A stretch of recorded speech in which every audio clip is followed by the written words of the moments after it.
Hello, everyone. I'm Lacey Henderson. I'm the Director for Career Services here at the Jonsson School, and I'm so excited to be talking to Karim today. Thanks so much for joining us. Thank you.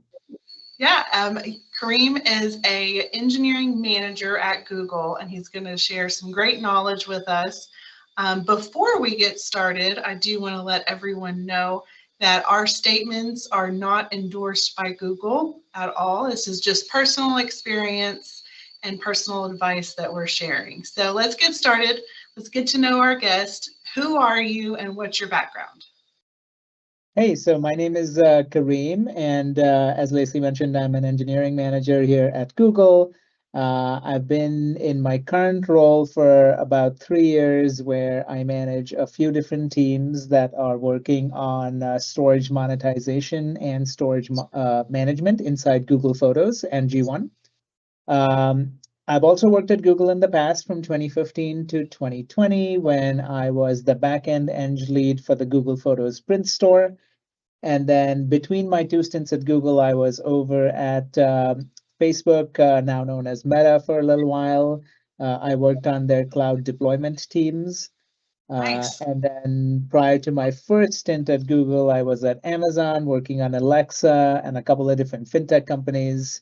And before all of that, I was at UTD for my master's degree in computer science. I chose the intelligence systems track, which I think a lot of people are choosing even these days. And then prior to that, I spent the first 21 years of my life in India, growing up and getting my bachelor's degree in electrical engineering back there. Awesome. So why did you choose software engineering? Yeah, I think from a very early age, I was very interested in computers. I think I was probably under 10 years old when my father first brought a computer home, and it was obviously, it ran like some version of DOS, and we had to put in a floppy drive to get the whole thing to literally boot up. And I was actually, not allowed to use the computer because it was his work computer, and obviously at that time it was very expensive to have computers. I did not quite follow that instruction, and I continued to tinker around with it. And eventually, UIs started to get more popular, mouse-driven operating systems, and video games were something that I got very, very interested in. And so even today, I play some computer games on a regular basis, and that kind of got my interest going. But fundamentally, I have always been interested in how things work, and sort of combining those two passions in terms of just tinkering with computers and disassembling and reassembling things, whether it is hardware or software or whatever, kind of drove me towards this path. And now I enjoyed just being here.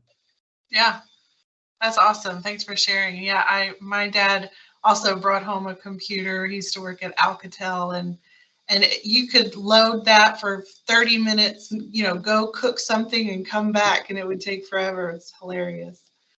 Okay, so what does your day-to-day look like currently?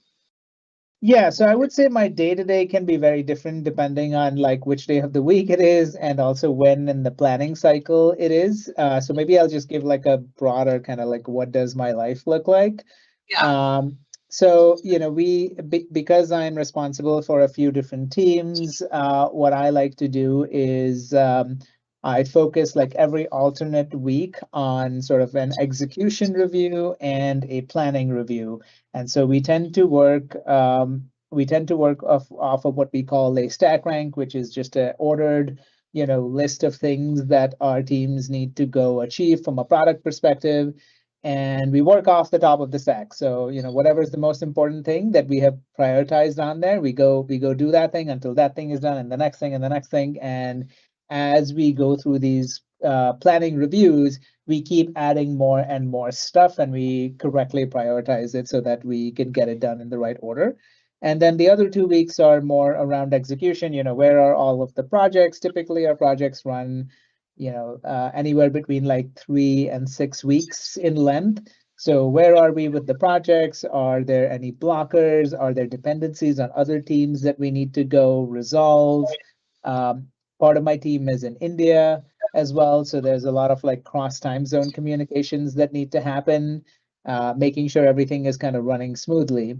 And then we usually plan for a semester, so H1 and H2 gets planned independently.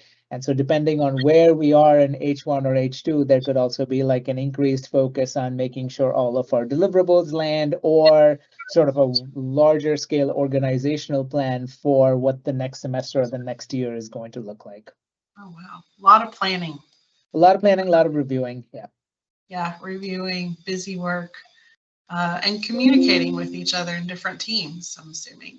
Yes, absolutely. And then also communicating upwards and communicating with the teams itself. You know, a lot of times in order to successfully execute large projects, everyone needs to be on the same page, understand the design of things, understand the technical architecture. So it's getting the teams oriented to be able to do that. Yeah, awesome. Okay, so in your experience, you've seen how the industry has changed over time. What do you think students need to know at this current state? Yeah, I think it looks very different from what it did back in 2008, 2009 when I was entering the workforce. You know, there was one similar thing in that the market had just undergone a pretty severe correction. We are kind of off the back of the 2022 kind of interest rate related market correction as well. So there are some similarities. But there's the pace of innovation has sped up over the last 2 or 3 years. So, you know, new skills and new technologies are literally being added on like a monthly basis, and things were more stable back then. So I think the biggest thing that you know, students need to know is to maintain just a very high level of flexibility in terms of acquiring skills, being able to do many things, being able to learn new things very, very quickly, because you're not going to be able to know what the next wave is going to look like, but can you learn it very quickly? That's going to be the key thing to look into. Mhm. Yeah, taking in new information, adapting yourself to it. And I mean, we have a lot of new AI type of technologies coming out. Can you give some practical examples of how AI is transforming the workplace? Yeah, so a lot of different ways. It has become very pervasive over the last 6 months. Some ways in which I use it to accelerate a lot of my workflows is firstly, Notebook LM. If you haven't used that, then that's a thing that I think students should definitely go check out. It's almost like a virtual notebook on which you can add, you know, a variety of sources. You can add papers from research. You can add YouTube videos. You can add pretty much any website, any documents. And once you add them all to a particular notebook, you can say, give me, you can learn along with the notebook itself. So you can say, hey, give me an audio overview of everything that's going on in here. Give me a video overview of everything that's going on in here. So previously, what could take months Yeah, to just learn and get up to speed, you can do it a lot quicker because the Notebook LM has cross-referenced all of the various sources of information and gives it to you in a digestible format. that's You awesome. can you can even then have it quiz you. So you can say like, hey, make me a quiz based on all of these various learnings. So, you know, I could see a world where you could take all of your course content and course notes and shove it inside Notebook LM, and then it will create quizzes for you so that you can prepare for your midterms or your finals or whatever it is on there. Awesome. Very cool. Yeah, so that's one way. The other way is I tend to be a better communicator in person than necessarily written form. However, there's only so many people I can talk to, and my writings will persist beyond, you know, the ephemeral meeting that I'm in. So, but now AI has given me a way to combine like what I'm good at along with what is needed for me to function in my role. And so what I'll do is I will turn on the video conference, and Meet now has a Gemini integration in there inside every call, and it will transcribe and take notes for me.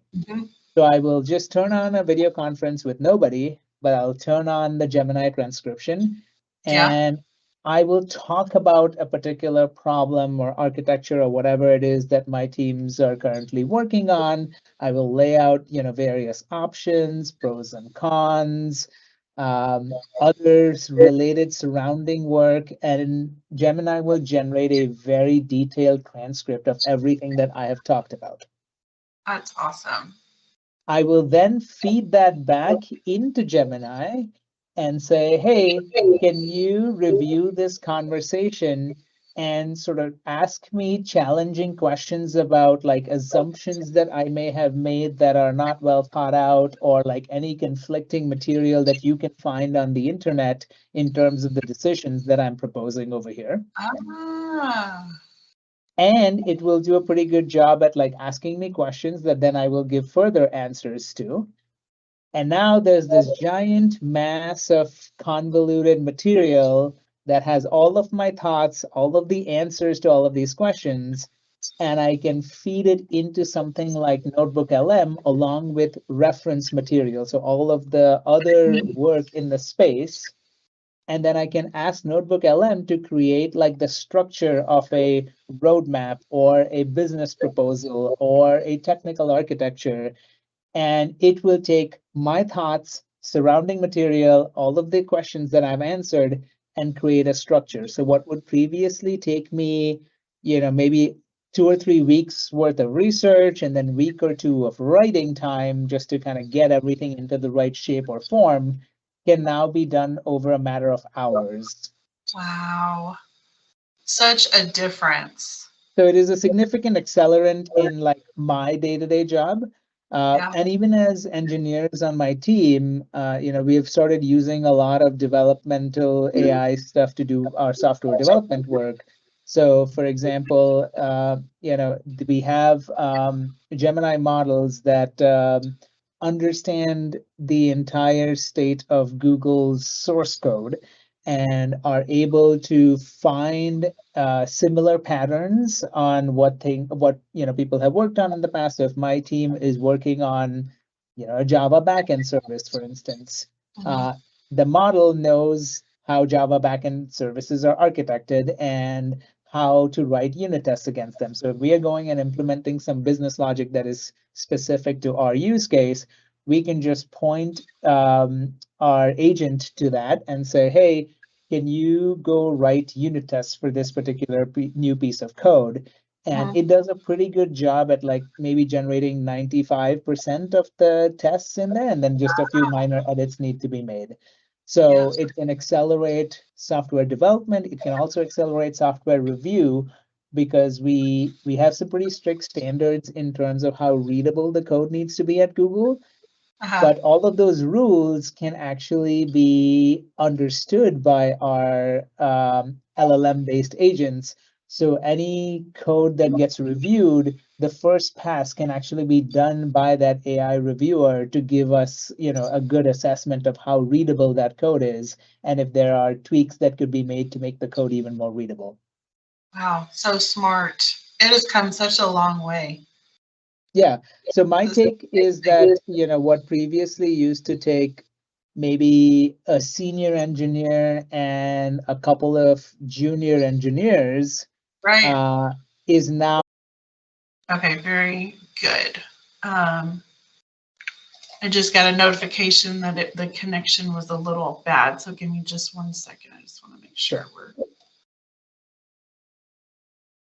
I think we're back on pretty good. Okay, so it was just like a minor connection problem. We're back live.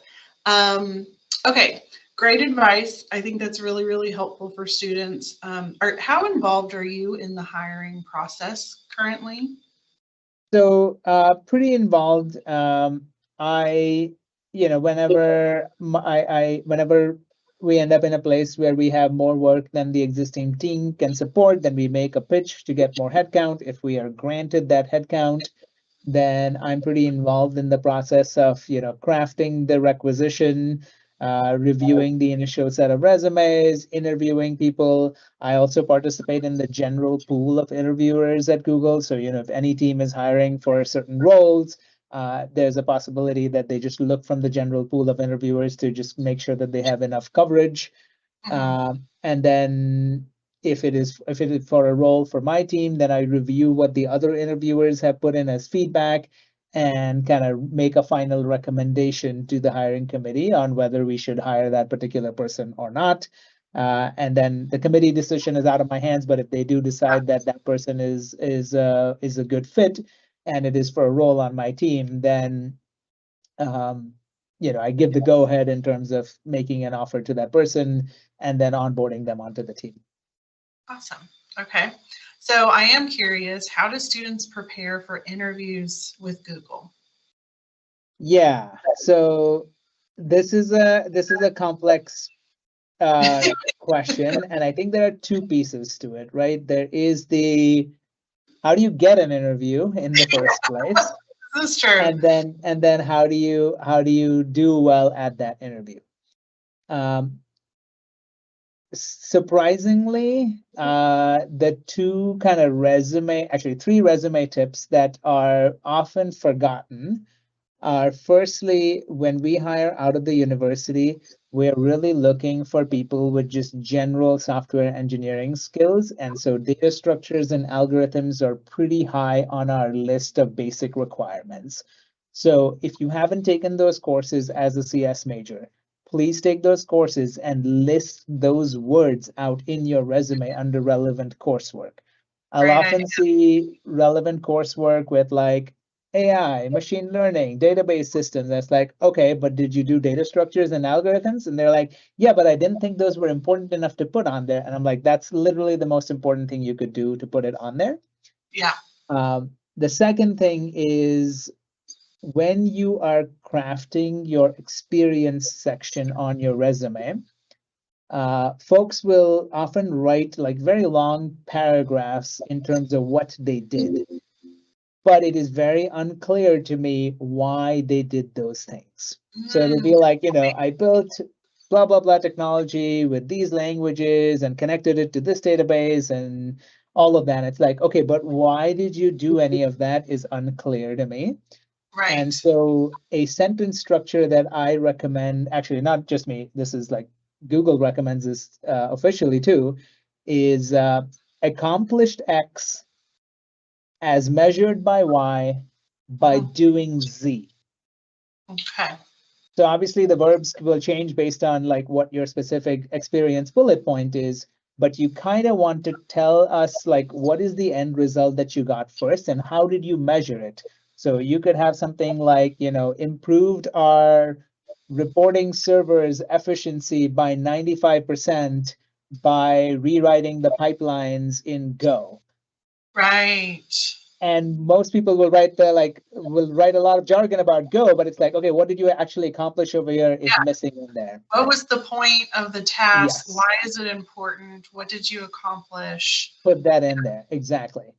And then thirdly, and we touched on this briefly before, is when you're applying to a role, take that job requisition and take your resume and put it onto a tool like Gemini and say, how well will this resume, how does it match against the minimum requirements of that job, against the preferred requirements of that job, and work with the AI tool to tweak your resume so that it actually speaks out to that.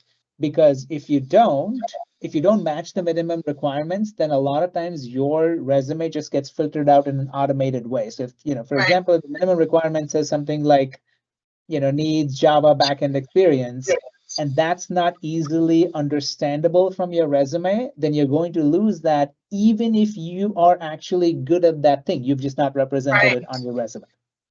Which, even if that statement, you can actually embed it in multiple spots on your resume to show how different ways you've used it. Yes. So those are the three things towards resumes. Now, let's say you were successful and you managed to get that interview. Then I think the two biggest tools for interviews are students have probably heard of this. It's called LeetCode. It's a repository of all of the problems that all of these companies ask with solutions on there. And I recommend that once students get past their first year, they should probably try and do like one LeetCode problem every week. And you may not always get it right, and that's okay. The goal over here is to learn. So if you try a few times and you're not getting it right, then go look at some of the solutions, go look at some of the strategies to solve that particular problem, see if you can implement one of those strategies. So at the very least, you are practicing the implementation, even if it's not coming up with the solution. Yeah. There's also another tool called NeetCode, and that is obviously a play on LeetCode. And what they do is they break down the repository of these problems into very digestible, like here's a particular pattern and here's like 6 problems that fit that pattern. Here's the next pattern and here's a few problems that fit that pattern. So use that to sort of build up a corpus of all of the different kinds of problems that you can see in coding interview questions. Google's interview process for entry-level engineers is almost exclusively coding, and you will see, most of the problems that you will see on there will have some similar variant on LeetCode somewhere. So the more proficient you are at being able to solve those kinds of problems, it increases your chances greatly. That's awesome. Yeah, I think that's super helpful. Very, very helpful. Okay, anything else? We're wrapping up for the day. Any other advice or things that I didn't ask that you think I should have asked that students might need to know entering this job market or just preparing themselves for the workforce? Yeah, for any career in software engineering, I think something that is key is focusing on like who the user is of the system that you're building and what are the problems they have. If you can focus on who's the user, what is the problem that you're trying to solve for that particular user, really empathize with that user and walk through what is that user's journey in using your product and how do you improve that journey, then you will likely build products that resonate with that user because you have empathized with them, and that will just add to overall success. So that's, I think, something that people should just build into their way of working.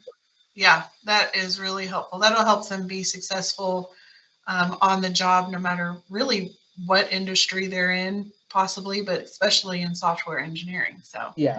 Well, it has been a pleasure talking with you today. I really appreciate you taking time out of your busy schedule to meet with me and to give some great advice to our students and your fellow alma mater. So we appreciate you.